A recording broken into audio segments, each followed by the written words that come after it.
Hi, I'm Paul Haydocy with Road Adventures, and today I'm going to show you how to utilize your automated stabilizer legs for your Winnebago travel trailers.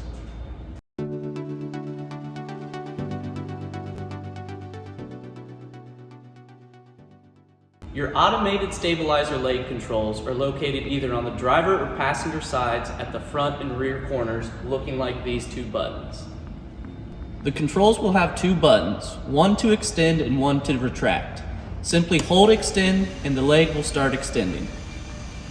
These jacks are not leveling jacks, so they are not meant to lift the unit up off the ground. Once you see them get to the ground, simply stop holding the extend.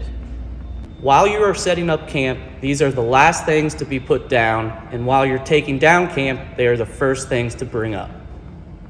Thanks for watching. To check out more how-to videos, visit our YouTube page or go to roadadventures.com and start planning your next Great American Getaway.